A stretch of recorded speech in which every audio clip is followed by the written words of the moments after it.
I love the Hygienic because it's such an open gallery.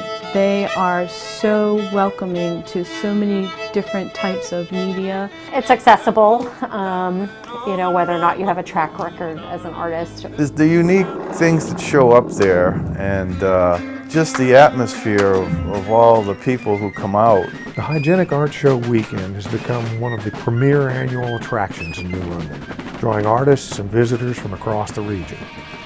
The show started off simply and for all the right reasons. A group of community artists wanted a place and an event to exhibit and celebrate their work.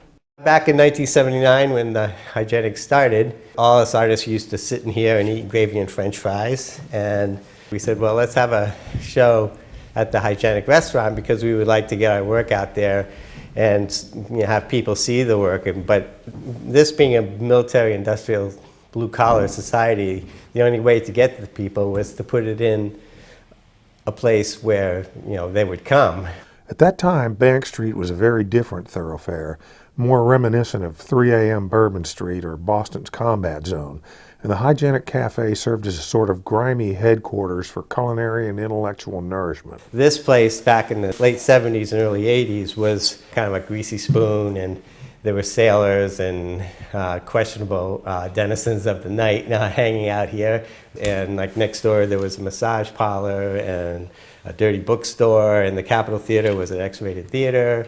But we overlooked all that. We wanted to really put fine art into the public domain. Details of that first show are a bit cobwebbed, but Hygienic waitress Allison Holtz and Conn College art professor Barkley Hendricks, who was already then an internationally renowned painter, were instrumental. Allison had a way of kind of, I would say, teasing, because she kind of thought, well, we'll see about you showing there, and you won't show because you're teaching at Connecticut College. Allison gently goaded Barkley into participating, suggesting because of his stature that he wouldn't dare hang work in such an art show. I said, sure, no problem. And when the show rolled around, I brought a piece to it, and I've been exhibiting ever since. Echoing the Salon d'Independence in France, the credo of the Hygienic has always been one piece per artist, no judge, no jury, no fees, and no censorship. It thus remains. It was always a one weekend, exhibition. It was all for artists. It was an art party. We had fun, and then through Hygienic art, just empowering people, because anybody who came to the table and wanted to do anything was invited to do it, and it just kind of blossomed. Every year more people came to the table, and we said, you can do whatever you want, and we'll try and facilitate you. Though the Hygienic ultimately closed as the city experienced a makeover, the show continued and got bigger, with the exhibit taking place in such venues as Captain's Pizza and the L&G Club. The core artists formally organized with nonprofit status, with the goal of saving and renovating the Hygienic building and establishing a burgeoning arts community. It was 9 days away from demolition. All this would have been a parking lot with an ATM machine. And we went out and started a grassroots movement to save the Hygienic. In the nick of time, the Hygienic group saved the building, and despite skeptics from across the political structure of the city, they built a showplace gallery, an artist residence hall, and an art park. As often happens in creative environments, the annual exhibition spurred several tangential events that take place over the same weekend. It was at the L&G at that point. It was the club, which is a club that I was regularly going to as both a band member and an audience member, was transformed into an art show, which was wild in itself. So that chaos, that element was already there, and it sort of opened my eyes to more possibilities. With the already fertile New London music scene, Hygienic Weekend became a showcase for bands. There's the Hootenanny, the Friday night rock appetizer, and a Saturday multi-billed extravaganza. Not to mention live theater, poetry readings, puppetry and belly dancing, film screening, and more. It wasn't any grand plan, but it was, I think all of us who got involved during that period of time with the Hygienic saw it as an opportunity to tap into the many modes of expression that our community had, and we have a very creative region here. The blending of music into the Hygienic Art Show, I think it's just been one of the great things about it. It's turned it into an all downtown extravaganza. It really becomes like a Northern Mardi Gras. It's a winter carnival.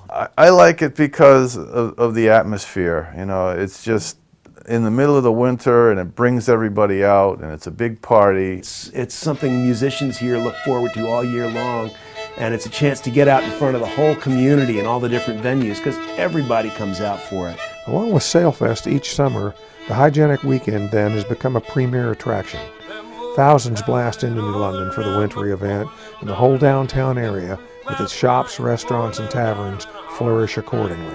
When I first started playing at the Hygienic, I played at the Hootenanny as a solo act, and a packed room, you know, and great attention to the acoustic music. It was really nice. One on the hillside, two on the holler. They're gonna get you, bet you $1. I'd never done anything specifically for the show until now. The idea came up, what can I make that's in the theme of a lobster? And started thinking about a car, a hot rod. In this case, it turned out to be a lob rod. It's called Love is Messy. It just reflects about how love can be colorful and yet it can twist your emotions, but in still ways it's still beautiful. The piece I'm working on for the Hygienic came out of this stack of mail that I received when I had to switch an insurance plan for my kids. It was making me so angry, I thought I have to do something with this. Just the waste of money, let alone paper. At the core, there will always be the artists, and they're always ready. The show starts at 8 p.m., but folks will form a line outside the door near dawn, waiting for the doors to open so they can get an optimum spot for their work on the gallery wall. I have a tradition now. I meet my brother-in-law and another friend, and we're some of the early people there. And then we go to breakfast at Monica's State Street Diner, so it's a real event for me. I come in usually about 10 o'clock on Saturday morning and find a place. Fortunately, my art isn't really big. It's a photography, so it's small.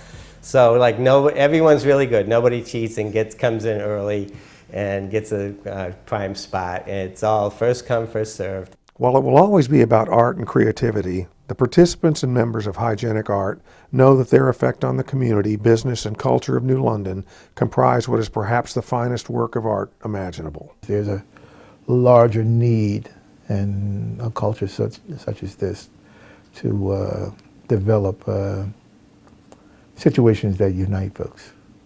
And the arts have a potential to do that.